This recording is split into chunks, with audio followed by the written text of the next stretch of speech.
Dazzler All Day Lip Color. Available in 30+ shades at ₹200. IBC Mangai நேயர்களுக்கு வணக்கம். வயது ஆக ஆக பலரும் தங்களுடைய இளமை பறிப்போயிட்டே இருக்கு அப்படின்னு சொல்லிட்டு வருத்தத்துக்கு ஆளாவாங்க. இளமையும் சரி அழகும் சரி எப்பவுமே நீடிப்பு கிடையாது அப்படின்றது எல்லாருக்குமே தெரிஞ்ச விஷயம்தான். ஆனா ஆரோக்கியமான சர்மமும் தேகமும் நமக்கு இளமையான தோற்றத்தை கொடுக்கும் அப்படின்றதுல எந்த ஒரு டவுட்டும் கிடையாது. அப்படி இருக்க வயசு ஏறிட்டே போகும் பொழுது இந்த இளமையும் அழகையும் நம்ம தக்க வச்சுக்கணும் அப்படின்னா அதுக்கு என்ன செய்யலாம் அப்படின்றத இந்த பதிவுல நம்ம பார்க்கலாம். முகத்துல இருக்கக்கூடிய வயது முதிர்வா இருக்கட்டும், முக சுருக்கங்களா இருக்கட்டும், இது எல்லாத்தையுமே நீக்கக்கூடிய தன்மை ஒரு சூப்பரான இன்கிரிடியன்ட்டுக்கு இருக்கு. அந்த இன்கிரிடியன்ட் என்ன அப்படின்னு கேட்டீங்கன்னா இஞ்சி தான். இந்த இஞ்சியில இருக்கக்கூடிய நன்மைகள் ஏராளம்னே சொல்லலாம். இது மூலிகை மட்டும் இல்லாம ஒரு டோனிங் ஏஜென்ட்டா கூட பயன்படுது. இந்த இஞ்சியை எப்படி நம்ம டோனரா யூஸ் பண்ணலாம் அப்படின்னு பாத்தீங்கன்னா, தேங்காயை துருவுற மாதிரி இந்த இஞ்சியையும் நல்லா துருவி எடுத்துக்கோங்க. துருவிட்டு அதுல இருந்து கிடைக்கக்கூடிய அந்த துகள்கள் இருக்கு இல்லையா, இத முகத்துல போட்டுட்டு அப்படியே படுத்துக்கோங்க. அரை மணி நேரம் கழிச்சு வெதுவெதுப்பான தண்ணியில உங்களுடைய ஃபேஸை நீங்க சுத்தமா கழுவிடுங்க. இது கொஞ்சம் எரிச்சலா இருந்தாலும் உங்களுடைய முகம் நல்லாவே மிருதுவா இருக்கும், கூடுதல் ஜொலிப்பா இருக்கும் அப்படின்னே சொல்லலாம். சோ அந்த இஞ்சியோட இன்டென்சிட்டி எந்த அளவுக்கு இருக்கு அப்படின்றத முன்னாடியே ஒரு பேட்ச் டெஸ்ட் மாதிரி பண்ணிருங்க. சப்போஸ் உங்க ஃபேஸ்ல ரொம்பவே சென்சிட்டிவான ஸ்கின் உங்களுக்கு இருக்கு, இல்ல வேற ஏதாவது விஷயங்கள் எஃபெக்ட் ஆகும் அப்படின்னா ஒரு பேட்ச் டெஸ்ட் பண்ணிட்டு நீங்க முன்னாடி போறது ரொம்ப நல்ல விஷயம். அடுத்தது 1 டீஸ்பூன் மஞ்சள் தூளோட 1 டீஸ்பூன் இஞ்சி பொடியை சேர்த்து தேனும் பன்னீரும் கொஞ்சம் கலந்து இது ஒரு பேஸ்ட் மாதிரி ரெடி பண்ணிக்கோங்க. இந்த பேஸ்ட்டை உங்களுடைய முகம் கழுத்துன்னு எல்லா பகுதிகளையும் தடவிட்டு நல்லா காய விட்டுடுங்க. அதுக்கப்புறமா முகம் இறுக ஆரம்பிக்கும். அந்த நேரத்துல நல்லா கோல்டு வாட்டர் வச்சு உங்களுடைய ஃபேஸை நீங்க வாஷ் பண்ணிடுங்க. இந்த மாதிரி நீங்க தொடர்ந்து பண்ணிட்டு இருக்கும் பொழுது ஃபேஸ்ல அருமையான மாற்றம் உங்களுக்கு தெரிய ஆரம்பிக்கும். சுருக்கங்கள் எல்லாமே நீங்கி நல்ல இறுகி இளமையான ஒரு தோற்றம் கிடைக்கும் அப்படின்னே சொல்லலாம். முக்கியமா ஃபேஸ் பொலிவா இல்ல அப்படின்னு ஃபீல் பண்ணக்கூடிய ஒரு விஷயம் என்னன்னு கேட்டீங்கன்னா பிம்பிள்ஸ். ஸோ இந்த பிம்பிள்ஸை சரி பண்றதுக்கு இளம் இஞ்சி இருக்கு இல்லையா, அதை எடுத்து அதுல இருந்து சாரை தனியா பிரிச்சுக்கோங்க. அந்த சாரை உங்களுடைய பிம்பிள் மேல வச்சீங்கன்னா 2 நாள்ல காணாம போயிடும். அண்ட் நிறைய பேருக்கு பரு வந்த வடு இருக்கும் இல்லையா, அதுவுமே தெரியாம சுத்தமாகிடும். அந்த அளவுக்கு இஞ்சியில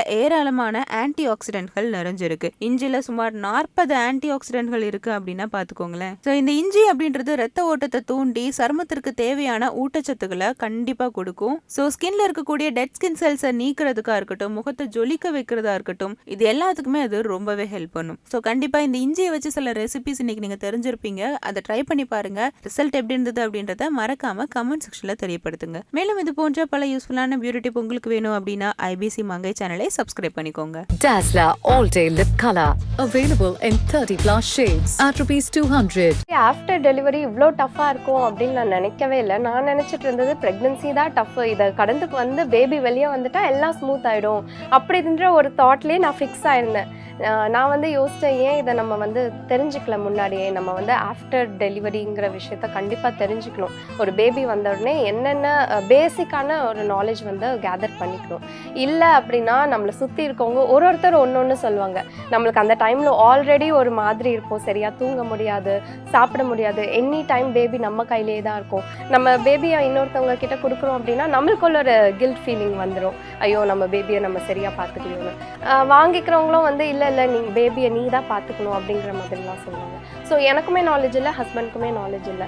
அதனால அந்த டைமில் ரொம்ப கஷ்டப்பட்டோம். நான் என்ன நினைக்கிறேன்னா, நான் ஏன் அந்த டைமில் அம்மாக்கிட்டேயோ ஹஸ்பண்ட்கிட்டேயோ என் பேபியை கொடுத்துட்டு கொஞ்ச நேரம் தூங்கலை.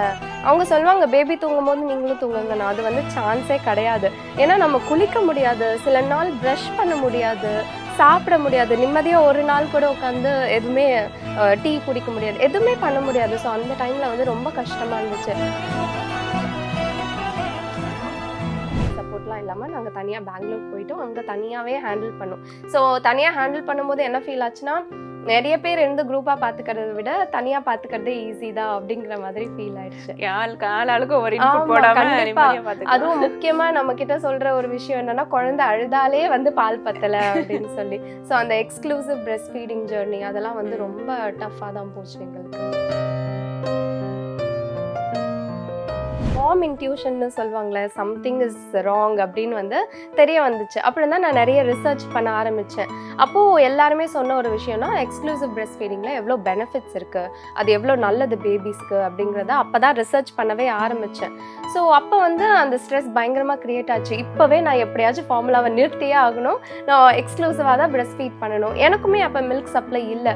ஸோ அந்த மில்க் சப்ளையை வந்து எப்படி இன்க்ரீஸ் பண்ணுறது அப்படின்னு ஒன்று ரிசர்ச் பண்ணி தேடி அந்த பம்பை வாங்கி வச்சு நம்ம வந்து எவ்வளோக்கு எவ்வளோ வெளியே மில்கை செக்ரேட் பண்ணுறோமோ, எம்டி பண்ணுறோமோ அப்போ தான் மறுபடியும் செக்ரேட் ஆகும். ஸோ அதெல்லாம் வந்து தெரிஞ்சுக்க ஆரம்பிச்சு அது ஒரு 2-3 வீக்ஸ் டைம் ஆச்சு எனக்கு மில்க் நல்லா சஃபிஷியண்ட்டாக வரதுக்கு. ஹஸ்பண்ட் வந்து கொஞ்சம் கூல். அவர் வந்து பேஷன்ஸ் வந்து அவருக்கு அவ்வளோ உச்சக்கட்டத்தில் இருக்கும். எனக்கு வந்து ஆப்போசிட்டு. ஸோ அவர் வந்து என்னை கூல் பண்ணிடுவார். ஓகே, அவங்க சொல்கிறாங்கன்னா விடு, நம்ம பார்த்துக்கலான்னு. பட் அது அந்த நேரத்தில் வந்து அதை அண்டர்ஸ்டாண்ட் பண்ணிக்கவே முடியாது. ஏன்னா நம்ம அவ்வளோ கோ த்ரூ பண்ணணும், நம்மளுக்கு சப்போர்ட் பண்ணாமல் இப்படி பேசுகிறாங்களே அப்படிங்கிற ஃபீல் வந்து கொஞ்சம் அதிகமாகவே இருந்துச்சு. அதை வந்து ஒன்றுமே பண்ண முடியல. தனியாக இருக்கும் போது நாங்கள் கொஞ்சம் பீஸ்ஃபுல்லாகவே அதை ஹேண்டில் பண்ணுவோம். அதனால தான் நான் சொல்கிறேன். ஸோ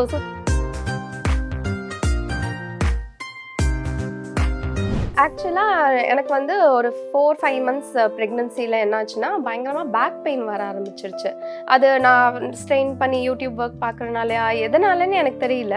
பட் டாக்டர்கிட்ட போய் அப்ரோச் பண்ண உடனே அவங்க வந்து நார்மலாக யோகா வந்து சஜஸ்ட் பண்ணாங்க, நீங்கள் போய் தெரபிஸ்ட் பாருங்க அப்படின்னு.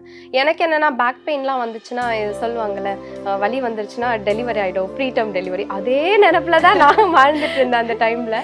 ஸோ ஹஸ்பண்டும் வந்து கூகுள்லாம் பண்ணக்கூடாதுன்னு ப்ராமிஸ் வாங்கிட்டாங்க ஃபர்ஸ்ட்.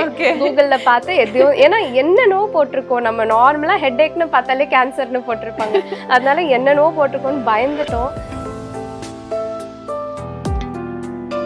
வந்த பேருக்கு ஒரு 2 ஹார்ஸ்க்கு வந்து அவர் சைலண்ட்டாக இருந்தார், எல்லாத்தையும் சுற்றி அப்சர்வ் பண்ணார். இப்போ அவர் அப்படியே ஆப்போசிட், அதை தான் நாங்கள் டெய்லி சொல்லுவோம்.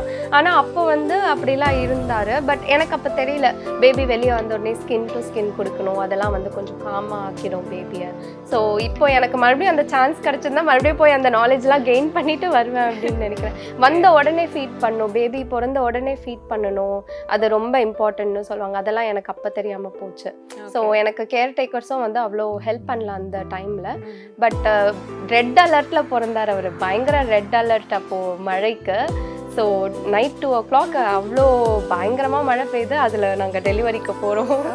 ஓகே, ஏதோ 4 ஹார்ஸில் என் டெலிவரி முடிஞ்சிருச்சு. நான் நினைக்கவே இல்லை 4 ஹார்ஸ். டோட்டல் லேபர் பெயினே 4 ஹார்ஸ் தான். ஆமாம், 4 ஹார்ஸ் தான் இருந்துச்சு. அது ஆக்சுவலாக எனக்கு 4 ஹார்ஸ் தான் இருக்கும் அப்படின்லாம் வந்து சொல்லவே இல்லை. நான் போனப்போ செக் பண்ணப்போ 10 சென்டிமீட்டர் தான் டைலேட் ஆகிருக்கு, இன்னும் இருக்குது நிறைய அப்படின்னு சொன்னாங்க. ஆனால் எனக்கு ஒரு 2 ஹார்ஸ்லேயே வந்து பெயின் பீக்குக்கு போயிடுச்சு. நான் சொன்னாலும் அது வந்து அங்கே நம்பலை ஹாஸ்பிட்டலில். அவங்க என்ன நினச்சிக்கிட்டாங்கன்னா, டெலிவரின்னு வந்தாலே இப்படி தான்